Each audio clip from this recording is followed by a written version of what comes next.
সুপ্রিয় দর্শক শ্রোতা, দারুণ সুখবর এসে গেছে এমপিভুক্ত শিক্ষকদের জন্য।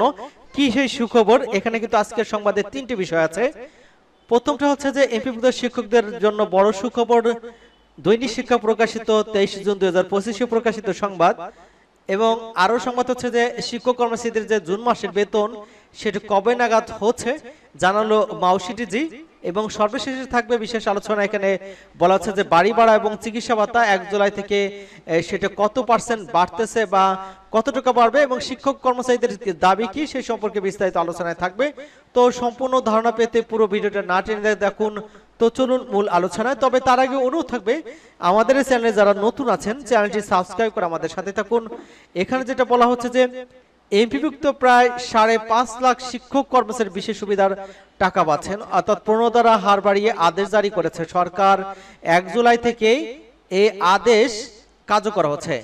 শিক্ষা মন্ত্রণালয়ের এই আদেশ পাঠানো হয়েছে সোমবার। অর্থ মন্ত্রণালয় এই সংক্রান্ত চিঠি প্রকাশ করেছে এবং চিঠিতে বলা হয়েছে যে এমপিভুক্ত বেসরকারি শিক্ষা প্রতিষ্ঠান, বেসরকারি মাদ্রাসা, বেসরকারি কারিগরি শিক্ষা প্রতিষ্ঠানে কর্মরত যে জাতীয় বেতন স্কেলের তুলনীয় গ্রেড 9 এর তদূর্ধ্বে যারা আছেন তাদের গ্রেডে অন্তর্ভুক্ত শিক্ষক কর্মচারী আগামী 1 জুলাই থেকে প্রতি বছর, এটা কিন্তু প্রতি বছরের কথা বলা হচ্ছে, 1 জুলাই তারিখে প্রাপ্য মূল বেতনের 10% হারে এবং গ্রেড 10 হতে তদনিম্ন গ্রেডে অন্তর্ভুক্ত শিক্ষক কর্মচারীগণ 1 জুলাই 2025 তারিখ হতে প্রতি বছর 1 জুলাই তার তারিখে প্রাপ্য মূল বেতনের 15% হারে, তবে 1500 টাকার এর কম নয় বিশেষ সুবিধা প্রাপ্য হবেন।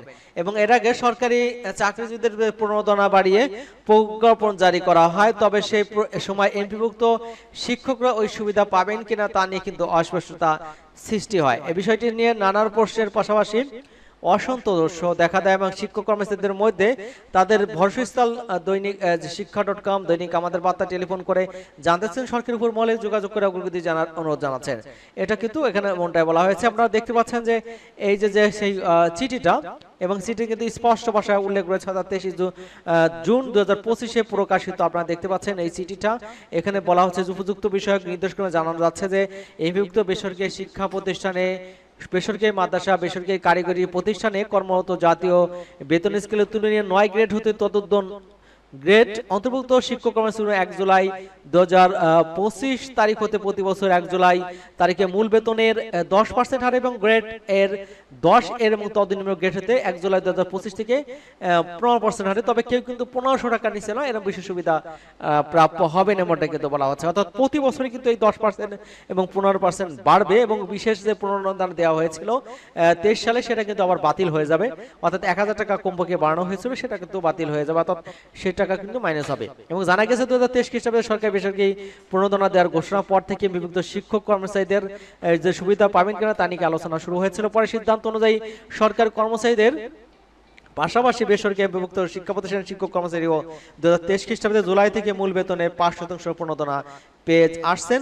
এই বছর অর্থমন্ত্রীর অর্থ বিভাগ থেকে এই সংক্রান্ত আলাদা চিঠি জারি করা হয়েছিল। চিঠিতে বলা হয়েছিল যে এই যে প্রণোদনা এটার সুবিধাও কিন্তু এমপিভুক্ত শিক্ষকরা পাবেন এবং সেটা পেয়ে গেলেন। এবং বেসরকারি হলেও এমপিভুক্ত শিক্ষক কর্মচারীরা সরকার থেকে মাসে মূল বেতন এবং কিছু ভাতা পান, সরকার ঘোষিত বৈশাখী ভাতা এবং বার্ষিক বেতন বৃদ্ধির ইনক্রিমেন্ট সুবিধা পান। এর সঙ্গে এবছর ঈদুল আজহা থেকে 50% হারে উচ্চ ভাতাও পাচ্ছেন তারা। এবং এখানে আরেকটা সংবাদ শেষ হচ্ছে শিক্ষক কর্মচারীদের যে জুন মাসের বেতন এটা কবে জানালো মাউসি, এটা কিন্তু 24 জুন 2025 প্রকাশিত আজকের এই সংবাদ। এটা আপনারা দেখতে পাচ্ছেন যে বেসরকারি শিক্ষা প্রতিষ্ঠানে কর্মরত প্রায় 4 লাখ এমপিভুক্ত শিক্ষক কর্মচারী জুন মাসে যে বেতন আগামী মাসে অর্থাৎ জুলাই মাসের প্রথম সপ্তাহে দেওয়া হবে বলে জানিয়েছে মাধ্যমিক উচ্চ শিক্ষা অধিদপ্তর মাউসি। বিষয়টি নিশ্চিত করেছেন মাউসির এডুকেশন ম্যানেজমেন্ট ইনফরমেশন সিস্টেম ইআইএমএসএল এর এক কর্মকর্তা। তিনি বলেছেন শিক্ষক কর্মচারীদের জুন মাসের যে বেতন দিতে ইতিমধ্যে কাজ শুরু করা হয়েছে। জুলাই মাসের শুরুর দিকে জুন মাসের বেতন দেওয়া হতে পারে। এবং জানা গিয়েছে যে সরকারি কর্মকর্তা কর্মচারীরা ইলেকট্রনিক ফান্ড ট্রান্সফারের মাধ্যমে বেতন ভাতা পান, তবে বেসরকারি শিক্ষা প্রতিষ্ঠানে কর্মরত এমপিভুক্ত শিক্ষক কর্মচারীদের বেতন ভাতা সরকারি কোষাগার থেকে ছাড় হলেও তা রাষ্ট্রায়ত্ত 8টি ব্যাংকের মাধ্যমে অ্যানালগ পদ্ধতিতে ছাড় হয়।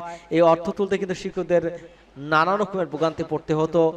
এই পরিপ্রেক্ষিতে কিন্তু গত 5 অক্টোবর বিশ্ব শিক্ষক দিবসে ইএফটিতে বেসরকারি শিক্ষকদের এমপির বেতন ছাড় দেওয়ার ঘোষণা দেয় শিক্ষা মন্ত্রণালয়, এবং তারই পরিপ্রেক্ষিতে দেখা যাচ্ছে যে এই জানুয়ারি মাস থেকে কিন্তু এমপিভুক্ত শিক্ষক কর্মচারীরা তারা ইএফটিতে বেতন পাচ্ছেন এবং তারা ভোগান্তিও পোহাইতে হয়েছে। প্রথমে সেটা এই যে ঈদুল আজহাতে কিন্তু মাসের বেতন মাসে দেওয়া হচ্ছে, অর্থাৎ 1-2 তারিখের ভিতরে পেয়ে যাচ্ছেন হয়তো এই বেতনও এই সপ্তাহের অর্থাৎ এই সপ্তাহ না আগের সপ্তাহ, অর্থাৎ যে মাসের শুরুতে কিন্তু এমপিভুক্ত শিক্ষকরা সেই ইএফটির সুফল পেতে যাচ্ছেন এবং তারা নির্ধারিত তারিখের ভিতরেই পাবেন, অর্থাৎ 1-2 তারিখের ভিতরে কিন্তু এই বেতন পেয়ে যাবেন এমনটা কিন্তু বলা হচ্ছে।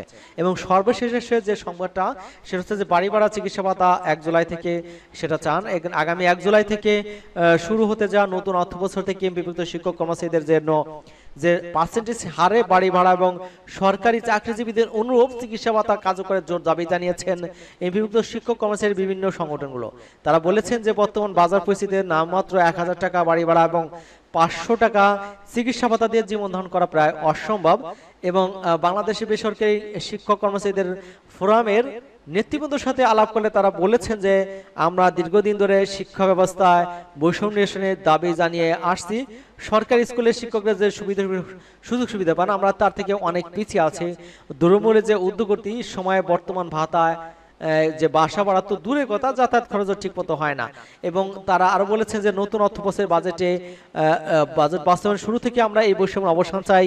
তাই সরকারের প্রতি আমাদের বিনীত অনুরোধ এই যৌক্তিক দাবি মেনে নিয়ে 1 জুলাই থেকে যেমন নতুন বেতন কাঠামো বাড়ি ভাড়া এবং চিকিৎসা ভাতা কার্যকর করার প্রজ্ঞাপন জারি করা হয়। সাধারণ শিক্ষকরাও সামাজিক যোগাযোগ মাধ্যমে দাবির পক্ষে নিজেদের জোরালো অবস্থান ব্যক্ত করেছেন। তাদের প্রত্যাশা সরকার তাদের এই মানবিক আবেদনটি বিবেচনা করে দ্রুত পদক্ষেপ গ্রহণ করবেন এবং যা সারা দেশে 5 লক্ষাধিক শিক্ষক কর্মচারীর জীবনযাত্রার মান উন্নয়নে সহায়ক হবে এমনটা কিন্তু বলা হচ্ছে। অর্থাৎ এখানে যেটা বলা হয়েছে যে পার্সেন্টেজ আকারে বাড়ি ভাড়া যেন দেওয়া হয় 1000 টাকা এবং 500 টাকা বাড়ানোর যে অর্থাৎ মেডিকেল ভাতা 500 থেকে 1000 টাকা করা এবং বাড়ি ভাড়া 1000 থেকে 2000 টাকা, এটা কিন্তু কোনোভাবেই বেসরকারি স্কুলে যে শিক্ষক কর্মচারী রয়েছেন তারা কিন্তু মেনে নিচ্ছেন না। কারণ হচ্ছে একজন পিয়নের বেতনের সাথে একজন কেরানি বেতনের সাথে যে বাড়ি ভাড়া 1000 টাকা দেওয়া হয়, সেক্ষেত্রে স্কুল কলেজের হেডমাস্টার এবং প্রিন্সিপালের বেতনও যদি 1000 টাকা দেওয়া হয় সেটা কিন্তু দারুণভাবে মানক্ষুণ্ণ হয়। সেক্ষেত্রে তারা দাবি করছেন যে পার্সেন্টেজ দেওয়া হোক, সেক্ষেত্রে 20%, 25%, 30% দেওয়া হলেও সেটা কিন্তু ফলপ্রসূভাবে অনেক বেনিফিটেড হবেন শিক্ষক কর্মচারীরা এবং প্রিন্সিপাল যারা আছেন, এইটাই বলা হচ্ছে। অর্থাৎ আগামী বাজেটে এটা 1 জুলাই থেকেই তারা কার্যকর চান এবং দ্রুত প্রজ্ঞাপনের আশাবাদ তারা ব্যক্ত করেছেন। তো এই পর্যন্ত এই সংবাদ ছিল যে শিক্ষক কর্মচারীদের জুন মাসের বেতন সেটা কিন্তু জুলাইয়ের প্রথম দিকে পেয়ে যাচ্ছেন এমনটাই জানানো হয়েছে। এবং আরেকটা যে সংবাদ সেটা হচ্ছে যে বিশেষ প্রণোদনা সেটা কিন্তু শিক্ষক কর্মচারীরাও পেয়ে যাচ্ছেন এবং 10% হারে এবং 15% হারে সেটাও প্রতি বছর জুলাই থেকে কার্যকর হবে। আগে যে 5% বাড়তো সেখানে কিন্তু 10% এবং 15% বাড়তেছে এমনটা কিন্তু বলা হয়েছে। তো আজকের সংবাদের সর্বশেষ হাতে পাওয়ার এটাই ছিল আমাদের হাতে পাওয়ার সংবাদ। আমাদের চ্যানেলকে যারা এখনো সাবস্ক্রাইব করেননি চ্যানেলটি সাবস্ক্রাইব করে আমাদের সাথে তখন সকলকেই ধন্যবাদ জানাচ্ছি।